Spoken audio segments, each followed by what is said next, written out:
ধর্ষক, চাঁদাবাজ, খুনি, সন্ত্রাসী, হাসিনার দালাল, মোদির দালাল যে ছাত্রলীগ আছে তার মহাপান্ডা, প্রধান পান্ডা সাদ্দাম হোসেন নাকি যেন ছোকরাটার নাম, সোরের মতো করে মাঝরাতে একপাল ছাত্রলীগের কুকুর সানারে নিয়ে বুয়েটে প্রবেশ করে। সে আদু ভাই 5 বছরের ভিতরে 7 বার নাকি ফেল মারা নেতা, সে নাকি এবার ছাত্র নেতা। তার মানে বুঝছেন তো, ছাত্রলীগের যে প্রেসিডেন্ট সে 5 বছরে 7 বার ফেল মারে। ঠিকই আছে, ওর আদর্শিক নেতা সোহরাওয়ার্দীর বডিগার্ড এরকম আদু ভাই আসিল ফেল মারা। সোহরাওয়ার্দীর বডিগার্ডের মাইয়াও 6 বছর লাগছে ডিগ্রি পাস দিতে, আর এই তো হবে ছাত্রলীগ করলে। এই ঘটনায় বুয়েট শিক্ষার্থীদের মাঝে প্রশ্ন তৈরি হয় যে যেখানে বুয়েটে ছাত্র রাজনীতি নিষিদ্ধ, সেখানে কি কইরা সন্ত্রাসী ছাত্রলীগের সভাপতি সাদ্দাম দলবল নিয়ে মাঝরাতে চোরের মতো চুরি কইরা বুয়েটে ঢোকে। বুয়েট শিক্ষার্থীরা এই ঘটনার শান্তিপূর্ণ প্রতিবাদ জানানো শুরু করে এবং প্রতিবাদের অংশ হিসাবে পরীক্ষা এবং ক্লাস বর্জন শুরু করে। তো বুয়েট থেকে মাঝরাতে ঘুরে আসে সাদ্দাম হোসেনেরও আবার বুয়েটে ছাত্রলীগের সন্ত্রাসী কার্যক্রম চালু করার খায়েশ জন্মায়।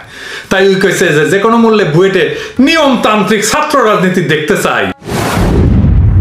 আমি আজকের ভিডিও শুরু করব 2019 সালের 7 অক্টোবর রাত থেকে। এই রাত ছিল সেই রাত যে রাতে ছাত্রলীগের সন্ত্রাসীরা নিরীহ নিরপরাধ বুয়েট শিক্ষার্থী আবরার ফাহাদকে ডেকে নিয়ে রাতভর পিটাইতে পিটাইতে পিটাইতে মাইরে ফেলে। যদি এখনো এমন কেউ থেকে থাকেন যে নিহত আবরার ফাহাদের মুখ চিনেন না, তাহলে দেখে নেন এই হচ্ছে ছাত্রলীগের হাতে খুন হওয়া দেশপ্রেমিক ছাত্র আবরার ফাহাদ। এখন প্রশ্ন হইতেছে যে আবরার ফাহাদ রে ছাত্রলীগের সন্ত্রাসীরা কেন খুন করছিল, কেন আবরার ফাহাদ ছাত্রলীগের চোখের কাটাতে পরিণত হয়েছিল, যার জন্যে ছাত্রলীগ আবরার ফাহাদকে মাইরা ফেলাই দিল। এর একটাই কারণ ছিল যে আবরার বাংলাদেশের উপরে ভারতের অবৈধ আধিপত্য, নদী বন্ধ কইরা ন্যায্য পানি না দেওয়া সহ এই সমস্ত আগ্রাসনের বিষয়গুলি নিয়ে ফেসবুকে একটা পোস্ট করছিল। বাংলাদেশের সাথে ভারতের দিনের পর দিন কইরা আসা অন্যায়ের বিরুদ্ধে কথা বলছিল। একজন বাংলাদেশী হিসেবে নিজের দেশে ভালোবাসে বইলা নিজের দেশের সাথে অবিরত হইতে থাকা অন্যায় দেখা তার অন্তর কাঁদছিল। বিধায় সে ভারতের এই সমস্ত অন্যায়ের অবৈধ কর্তৃত্বের সমালোচনা করছিল। আর তাই ছাত্রলীগ তার রাতভর পিটায়া পিটায়া পিটায়া মাইরা ফেলে। এখন আপনারাই বলেন প্রকৃত দেশপ্রেমিক কে? যে দেশের সাথে হওয়া অন্যায়ের সমালোচনা করতে যায় জীবন হারাইলো, নাকি যে বাংলাদেশের চিরশত্রু ভারতের পক্ষ নিয়া যারা ভারতের লাঠিয়াল হিসেবে দেশপ্রেমিক আবরারে মাইরা ফেলাইলো তারা? আর তো কিছু খোঁজারই দরকার নাই। এই ঘটনাতেই স্পষ্ট প্রমাণ হইয়া যায় যে আবরার দেশপ্রেমিক আর ছাত্রলীগ দেশ বিরোধী শক্তি। তা না হইলে যে ভারত আমার দেশে ঠকায়, যে ভারত আমার দেশে শোষণ করে, যে ভারত আমার দেশের উপরে আগ্রাসন চালায়, যে ভারত আমাদের দেশকে অধিকার হারা করে, যেই ভারত আমাদের দেশের পানি কায়দা নেয়, ছাত্রলীগ কিভাবে সেই দেশের আগ্রাসনের প্রতিবাদ করার জন্য নিজের দেশের মানুষকে পিটায় মারায় ফেলায়? এই ঘটনার পর সারা দেশ সন্ত্রাসী খুনি ছাত্রলীগের বিরুদ্ধে প্রতিবাদে গর্জে ওঠে। বুয়েট প্রাঙ্গণে উত্তাল অগ্নিঝরা প্রতিবাদী পরিবেশের সৃষ্টি হয় এবং সেই সাথে আবরারকে ডেকে নিয়ে এবং মেরে ফেলার পর লাশ বের করার সিসিটিভিতে রেকর্ড হওয়া ভিডিও মিডিয়া এবং সোশ্যাল মিডিয়ায় দ্রুতই ছড়ায় পড়ে, যার কারণে হাসিনা সরকার এবং তার গুণধর ছাত্রলীগের সন্ত্রাসী খুনি ছেলেদের হাতে আবরার খুন হওয়ার ঘটনাকে আর ধামাচাপা দিতে পারে নাই। ফলে না চাইলেও হাসিনার আমলে তারই সন্ত্রাসী ছাত্রলীগ ছেলেদের বিরুদ্ধে একটা লোক দেখানোর জন্য হইল বিচার কার্য শুরু করতে হয়। এবং তখন থেকে আবরারের এই হত্যাকাণ্ডের ঘটনাকে কেন্দ্র কইরা বুয়েটে ছাত্র রাজনীতি নিষিদ্ধ হয়। প্রায় 4.5 বছর ধরে অফিসিয়ালি বুয়েটে ছাত্র রাজনীতি বন্ধ হয়েছিল। কিন্তু গত মার্চ মাসের 27 তারিখে মাঝরাতে আনুমানিক রাতে 1টার দিকে ধর্ষক, চাঁদাবাজ, খুনি, সন্ত্রাসী, হাসিনার দালাল, মোদির দালাল যে ছাত্রলীগ আছে তার মহাপান্ডা, প্রধান পান্ডা সাদ্দাম হোসেন নাকি যেন ছোকরাটার নাম, সোরের মতো করে মাঝরাতে একপাল ছাত্রলীগের কুকুর সানারে নিয়ে বুয়েটে প্রবেশ করে। সে আদু ভাই 5 বছরের ভিতরে 7 বার নাকি ফেল মারা নেতা, সে নাকি এবার ছাত্র নেতা। তার মানে বুঝছেন তো, ছাত্রলীগের যে প্রেসিডেন্ট সে 5 বছরে 7 বার ফেল মারে। ঠিকই আছে, ওর আদর্শিক নেতা সোহরাওয়ার্দীর বডিগার্ড এরকম আদু ভাই আসিল ফেল মারা। সোহরাওয়ার্দীর বডিগার্ডের মাইয়াও 6 বছর লাগছে ডিগ্রি পাস দিতে, আর এই তো হবে ছাত্রলীগ করলে। এই ঘটনায় বুয়েট শিক্ষার্থীদের মাঝে প্রশ্ন তৈরি হয় যে যেখানে বুয়েটে ছাত্র রাজনীতি নিষিদ্ধ, সেখানে কি কইরা সন্ত্রাসী ছাত্রলীগের সভাপতি সাদ্দাম দলবল নিয়ে মাঝরাতে চোরের মতো চুরি কইরা বুয়েটে ঢোকে। বুয়েট শিক্ষার্থীরা এই ঘটনার শান্তিপূর্ণ প্রতিবাদ জানানো শুরু করে এবং প্রতিবাদের অংশ হিসাবে পরীক্ষা এবং ক্লাস বর্জন শুরু করে। তো বুয়েট থেকে মাঝরাতে ঘুরে আসে সাদ্দাম হোসেনেরও আবার বুয়েটে ছাত্রলীগের সন্ত্রাসী কার্যক্রম চালু করার খায়েশ জন্মায়। তাই ওই কইছে যে কোনো মূল্যে বুয়েটে নিয়মতান্ত্রিক ছাত্র রাজনীতি দেখতে চাই, এটা সেটা নিউজ। তো আসেন আমরা কিছু নিয়মতান্ত্রিক ছাত্র রাজনীতি দেখি, ছাত্রলীগ যে রাজনীতি করে আর কি, যে হেরোইন নিয়ে ধরা খায় তোর নেতা। এই দেখ তোর সোনার ছাত্রলীগের ছেলেদের মারামারির নিউজ। এই দেখ এটা এই নিউজে কইতেছে 8,000 টাকা দিলে হলে থাকার সিট দেয় ছাত্রলীগ, নাইলে দেয় না। এরপর তুই দেখ তুই যে সন্ত্রাসী সংগঠনের সভাপতি, তোর সে সন্ত্রাসী সংগঠনের সোনার ছেলেরা ভার্সিটিতে নারীদের ধর্ষণ করে। এরপরে দেখ তোর ছাত্রলীগের চাঁদাবাজদের, বিশ্ববিদ্যালয়ের চাঁদাবাজির শত শত এরকম নিউজ। তারপরে দেখেছেন তো ওই ছাত্রলীগেরই নেতা ছিল জাহাঙ্গীরনগর বিশ্ববিদ্যালয়ে, ধর্ষণ করছিল এক সময় একে কইরা, সে এটার অনুষ্ঠান করছিল ব্যান্ড পার্টি বাজায়। এই ছাত্রলীগ হেন আকাম নাই, সারা জীবনে করছে। বাংলাদেশের সবচেয়ে ঘৃণিত একটা সংগঠন যদি থাকে এটা মাফিয়া ছাত্রদের, সেটা হইতেছে ছাত্রলীগ। ছাত্র রাজনীতির নামে ছাত্রলীগের খুন খারাপির কর্মকাণ্ড বইটা বন্ধ হয়েছিল আবার ছাত্রলীগের হাতে খুন হওয়ার পর, তাই না? তাই এখন সাদ্দামরা আবার বুয়েটে ছাত্র রাজনীতি শুরু করতে চায় এই বার্তা দিতে যে দেখো বাংলাদেশের সাথে ভারতের করা অন্যায়ের বিরুদ্ধে কথা বলার পর আমরা আবরারের মাইরা ফেলার পরেও আবারও সক্রিয় হইয়া রাজনীতির নামে অপরাজনীতি করার উদাহরণ সেট করতে পারি বুয়েটে। এই উদাহরণ সেট কইরা ছাত্রলীগ আবরারের জীবনের মূল্যহীন প্রমাণ করতে চায়। এই উদাহরণ সেট কইরা ছাত্রলীগ আবরারের জীবনের মূল্যহীন প্রমাণ করতে চায়, আবরারের জীবনরে অসম্মান করতে চায়। এবং তার সাথে ছাত্রলীগ এইটা প্রমাণ করতে চায় যে শুধু বুয়েটে না, সারা বাংলাদেশের মাটিতে ছাত্রলীগ ভারতের লাঠিয়াল, মোদির গোলাম আর বাংলাদেশ রাষ্ট্রের শত্রু হিসাবে অপকর্ম চালায় যাওয়ার লাইসেন্স পাওয়া যাবে। ছাত্রলীগ আবারও বুয়েটে ফিরা তাদের আগের মতোই তাদের খুন সন্ত্রাসের থাবা বসাইতে চায়।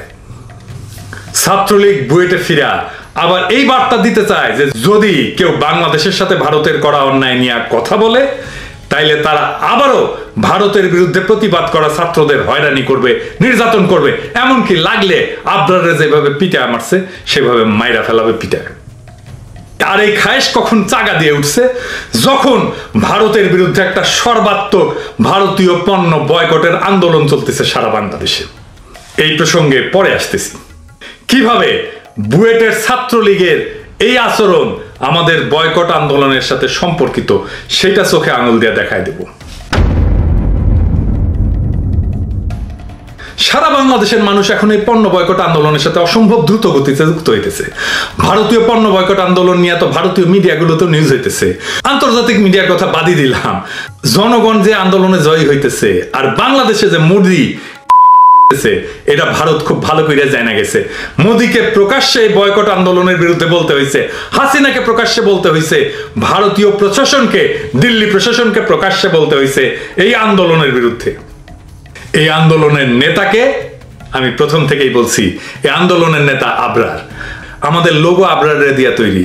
তাই আবরারকে যেই শিক্ষা প্রতিষ্ঠানে হত্যা করা হয়েছিল সেই শিক্ষা প্রতিষ্ঠানে খুনি ছাত্রলীগের পুনর্বহাল কইরা বার্তা দিতে চায় আমাদের তারা হারায় দিছে, আমরা হারি নাই, বরং আমরা আবরার হত্যার বদলা নেব। এবার কিভাবে নেব সেইটা আমরা আজকে বলবো। আমরা আজ সবাইকে জানায় দেব আবরার হত্যার বদলা আমরা ঠিক কিভাবে নেব। তার আগে কয়েকটা বিষয় আলাপ কইরা নি। কেউ কেউ সুশীল প্রশ্ন তুলিছে, রাজনীতি তো মানুষের জন্মগত অধিকার, মৌলিক অধিকার, এইটা বন্ধ করার অধিকার কি কারো আছে? রাজনীতি কি? ছাত্রলীগ কি রাজনীতি করে? আসেন এটা একটা আলাপ করি। এটা খুবই মৌলিক প্রশ্ন, আমাদের বিবেচনা করতে হবে রাজনীতি আসলে কি করে। রাজনীতি একটা স্থিতিশীল এবং ন্যায়ের সমাজ তৈরি করে, যেখানে সমাজের সব অংশের আকাঙ্ক্ষাকে বিবেচনায় নেওয়া হয় এবং এই যে সব অংশের অন্তর্ভুক্তি, এটাই রাজনৈতিক পরিসর। যেই পলিটিক্স সমাজের সকল অংশগ্রহণের জায়গাকে তৈরি করে দিতে না পারে, সেটা রাজনীতি না। তো স্থিতিশীল আর ন্যায়ের সমাজ কিভাবে তৈরি হবে? এক নাম্বার, শাসনতন্ত্র বা সমাজের এমন একটা কাঠামো তৈরি করা যা সমাজের শৃঙ্খলা আর সিদ্ধান্ত নেওয়ার একটা পদ্ধতি নির্ধারণ করবে। দেখেন এটা ইংরেজিতে বলে গভর্নেন্স। দেখেন হাসিনা এই গভর্নেন্সকে নষ্ট করছে। সিদ্ধান্ত নেওয়ার ক্ষমতা কার? শুধু হাসিনা, তার একার। দুই নাম্বার, রিপ্রেজেন্টেশন। সেটা হইতেছে সমাজের যে বিভিন্ন অংশ আছে তার কণ্ঠস্বর যেন প্রতিধ্বনিত হয়, শোনা যায়, সেই রকম একটা অংশগ্রহণের জায়গার প্ল্যাটফর্ম তৈরি করে দেওয়া, যেন সমাজের সকল অংশের কথা শুই না সমাজ একটা আলটিমেট ফাইনাল ডিসিশন নিতে পারে। রিপ্রেজেন্টেশন আছে, আমরা আমাদের নেতা নির্বাচন করতে পারি অবাধে নিরপেক্ষভাবে। 3 নাম্বার, দ্বন্দ্বের নিরসন বা কনফ্লিক্ট রেজলিউশন। বাংলাদেশে শান্তিপূর্ণভাবে দ্বন্দ্বের নিরসনের কোনো জায়গা রাখছে? সরকারের সাথে কোনো দ্বন্দ্ব, সে হয় গুম করে, খুন করে, দেশান্তরি করে আর পিটায় মায়েরা ফেলে, এটা ছাড়া তার কোনো ব্যবস্থা রাখেনি কনফ্লিক্ট বা দ্বন্দ্ব নিরসনের। অথবা মামলা হামলা দিয়ে সে বিপর্যস্ত কইরা দেয়। সমাজে কনফ্লিক্ট থাকবেই, এটি সমাজ, পৃথিবীর সব সমাজে কনফ্লিক্ট আছে, সেটা রিজলভ করা, সেটা মীমাংসা করা, সেটা ফয়সালা করার একটা রাস্তা আছে, শান্তিপূর্ণ রাস্তা। ওই রাস্তাই জানে না, এটা না থাকলে ওটা পলিটিক্স না। যে আমার কথা শুনবে না, যে আমার মতো না, তারে যদি আমার মাইরাই ফেলতে হয়, তারে যদি এলিমিনেট কইরা দিতে হয়, তাকে যদি নিশ্চিহ্ন কইরা দিতে হয়, তাহলে মাফিয়া আর সরকার এর মধ্যে তফাৎ কি? 4 নাম্বার, রিসোর্স ডিস্ট্রিবিউশন, মানে সমাজের যে সম্পদ আছে সেটা সকলের মধ্যে ন্যায় ভিত্তিক ভাবে কিভাবে বিতরণ করা হইতেছে। সারা দেশের মানুষের ত্রাহি মধুসূদন অবস্থা না? আর হাসিনার লোকেরা সিল করে, হলিডে করতে যায়, বেগম পাড়ায় তাদের টাকা। 5 নাম্বার, জনকল্যাণ। জনকল্যাণ কি হাসিনা করে? করে না তো। করলে তো ব্যাংকগুলা লুট হয়ে যাইতো না, করলে তো লক্ষ কোটি টাকা বাংলাদেশ থেকে পাচার হয়ে যাইতো না, করলে তো বাংলাদেশের মানুষের ত্রাহি মধুসূদন অবস্থা হইতো না, নুন আনতে পান্তা ফুরাইতো না। তাহলে আওয়ামী লীগ কি রাজনীতি করে? না, করে না। সে যখনই মুক্তিযুদ্ধের পক্ষে বিপক্ষে ভাগ করে তখন সে রাজনীতির ডোমেইন থেকে বাইরে চলে যায়। মোদি যখন বলে মুসলমানদের নাগরিকত্ব কায়রা নিবে, রাম রাজত্ব কায়েম করবে, সে রাজনীতির বাইরে চলে যায়। হিটলার যখন বলছিল সে জার্মান জাতিকে বিশুদ্ধ করবে, সে রাজনীতির বাইরে চলে যায়।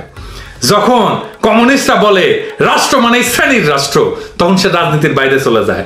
কমিউনিস্টরা বলে রাষ্ট্রে এক শ্রেণী আর এক শ্রেণীকে দমন করবে, এটা তাদের টেক্সট বুকের কথা, তাদের তত্ত্বের কথা, এটা রাজনীতি না। কারণ সে এক্সক্লুড করে, বাইর করে দেয় তার জনগোষ্ঠীর একটা অংশকে তার পরিসর থেকে। রাজনৈতিক পরিসরে যখন ইনক্লুড করে সমস্ত জনগোষ্ঠীর সমস্ত কণ্ঠস্বরকে, সেটা রাজনীতি। আপনার তো তার মতো লিখতে পারবে না, সে নামাজ পড়ার জন্য সে শিবির, আর শিবির হলে বুয়েটে থাকতে পারবে না, এই দাবিতেই তো অরাজনৈতিক। শিবির সন্দেহে কেন? শিবির করলেও কাউকে পিটানো যায় না, এটা রাজনীতি না, এটা সংঘবদ্ধ গুন্ডামি। আর এই সংঘবদ্ধ গুন্ডামিকে রাজনীতি আখ্যা দিয়া বলা হইতেছে রাজনীতি মৌলিক অধিকার, রাজনীতি মানুষের জন্মগত অধিকার। ফাইজলামি করেন আপনারা। আবরারের মৃত্যুর পরে শিক্ষার্থীদের আন্দোলনের মুখে 2019 সালে 11 অক্টোবর বুয়েট একটা জরুরি বিজ্ঞপ্তি জারি করে। বিজ্ঞপ্তিতে বলা হয়েছে এইভাবে, সংশ্লিষ্ট সকলের অবগতির জন্য জানানো যাচ্ছে যে এই বিশ্ববিদ্যালয়ে সকল রাজনৈতিক সংগঠন এবং কার্যক্রম কর্তৃপক্ষের নির্দেশক্রমে নিষিদ্ধ করা হইল। সমস্যা এই বিবৃতির ভাষায়। কোনটা রাজনীতি, কোনটা রাজনৈতিক পরিসর গড়ে তোলার সাথে যুক্ত, আর কোনটা জাস্ট গুন্ডামি, লুটপাটের জন্য সংঘবদ্ধ গুন্ডামি, সহিংসতা, মাফিয়াগিরি, প্রতিপক্ষকে নির্মূল করা, এইটা যদি বুঝতে না পারে বুয়েটের কর্তৃপক্ষ, তাহলে তো এই সমস্যা হবেই। এই ফুটে দিয়ে ঢুকবে সুশীলেরা, বলবে রাজনীতি কেন বন্ধ করা হবে? ছাত্রলীগ কি রাজনীতি করছে? আবরারকে পিটায় মারাটা কি রাজনীতি? ওই ফুটে দিয়া সুশীলদের আনাগোনা বাড়ছে, আর কইয়া উঠতেছে রাজনীতি করা আমার অধিকার, তোর অধিকার তো আন্দা দিব মা। এই বিবৃতি তাইলে কেমন হইলে ঠিক হইতো? বুয়েটে একটা অর্ডিন্যান্স আছে 1961 সালের, এইখানে যেটা বলা হয়েছে তা বাংলা করলে এরকম দাঁড়ায়, বিশ্ববিদ্যালয়ের শিক্ষার্থীদের বাসস্থান এবং শৃঙ্খলা তত্ত্বাবধান এবং নিয়ন্ত্রণ করা এটা বুয়েটের একটা কর্তব্য। তাদের পাঠ্যক্রম বহির্ভূত কার্যক্রম নিয়ন্ত্রণ করা এটাও বুয়েটের একটা কর্তব্য। আর তাদের স্বাস্থ্যের উন্নতির ব্যবস্থা করা, তারা যেন কোনোভাবেই অবাঞ্ছিত ব্যক্তিদের সাথে মেলামেশা না করে তা নিশ্চিত করা। বিশ্ববিদ্যালয়ের মতামত ছাত্রদের কোনো সমিতিকে শোষণ করার সম্ভাবনা রয়েছে তা পাঠ্যক্রম বহির্ভূত বা পাঠ্যক্রমিক কার্যকলাপের ক্ষেত্রেই হোক না কেন সেইটারে বাধা দেওয়া। তাহলে বুয়েট ছাত্রলীগকে নিষিদ্ধ তো করতেই পারতো এই অর্ডিন্যান্সের এই ধারা দিয়া। এই আইন বলে কারণ তোর অবাঞ্ছিত ব্যক্তিদের সাথে মিশা ছাত্রদের জীবন বা প্রাণ হরণ করছে। এই সাদ্দাম অবাঞ্ছিত ব্যক্তি, কারণ সাদ্দাম সেই সংগঠনের নেতা যে সংগঠন একটি সন্ত্রাসী, একটি ধর্ষক, একটি গুন্ডা, একটা মাফিয়া সংগঠন। বুয়েটের এটা সার্বভৌম অধিকার। এই অধিকার আদালতের আদেশ দিয়ে রদ করা যায় না, আদালতের এখতিয়ারই নাই, অথচ আদালত রায় দিল বিষয় বুয়েটের রাজনীতি আবার চলবে। আর আইনজীবী কইতেছে ছাত্রলীগের পক্ষে যে রাজনৈতিক সংগঠনকে নিষিদ্ধ করার ক্ষমতা আইনগতভাবে বুয়েটের নাই। তাইলে পিটায় বুয়েটের ছাত্র যারা হত্যা করে তারা কি আদৌ রাজনৈতিক সংগঠন? এই বুয়েটের অধ্যাদেশকে একমাত্র সংসদ বাতিল করতে পারে। আদালতের এই রায় অবৈধ, যারা এই রায় দিছে তারা জাউরার জাউরা। ছাত্রলীগের এই অধ্যত্ব আর আদালতের এই ফাইজলামি থামায় দেওয়ার জন্য আবরারের হত্যা বদলা নেওয়াটা জরুরি। এই বদলা কিভাবে নেওয়া যাবে? আবরার শব্দের মানে জানেন? আবরার শব্দটা পবিত্র কোরআন শরীফের সূরায় আছে, অনেকগুলো সূরায়, অনেক জায়গায়। কোরআনের একটা শব্দ এই আবরার, যার অর্থ হচ্ছে যে সত্য বা ন্যায়ের পথে আছে। আবরারকে আমাদের বয়কট আন্দোলনের নেতা এবং প্রতীক বানানো হয়েছে সেই জন্যই। একজন ন্যায়বান এবং সত্যের পথের পথিক হওয়াই তো আমাদের সবার জীবনের সাধনা। আর কোরআনে বলা আছে সেই আবরারেরাই অনন্ত শান্তি লাভ করবে আর পরকালে পুরস্কৃত হবে। জীবদ্দশায় আবরার সত্য আর ন্যায়ের পথে ছিল জন্যই অন্যায় আর অন্ধকারের শক্তি মোদির হিন্দুত্ববাদের লেসপেন্সারেরা আবরারকে হত্যা করছিল। আমরা আবরার হত্যার বদলা নিতে পারবো, আমরা প্রত্যেকেই একজন আবরার হইয়া। একজন আবরারের বদলে ওরা মোকাবেলা করুক 18 কোটি আবরারকে। এটাই আমাদের প্রকৃত বদলা, প্রকৃত প্রতিশোধ। আবরার হইয়া ওঠা, আবরার হত্যার বদলা নিতে হবে। কি দারুণ প্রতিশোধ! আমাদের শহীদ আবরার সত্য এবং ন্যায়ের পথে আমাদের আলোকবর্তিকা হয়ে আমাদের লড়াইকে পথ দেখাবে। ভারতের আগ্রাসনকে মোকাবেলার প্রথম পদক্ষেপ হিসাবে ভারতীয় পণ্য বয়কটের লড়াইকে আরো বেগবান কইরা আমরা আসেন এক একজন আবরার হয়ে উঠি, আবরার হত্যা বদলা নেই।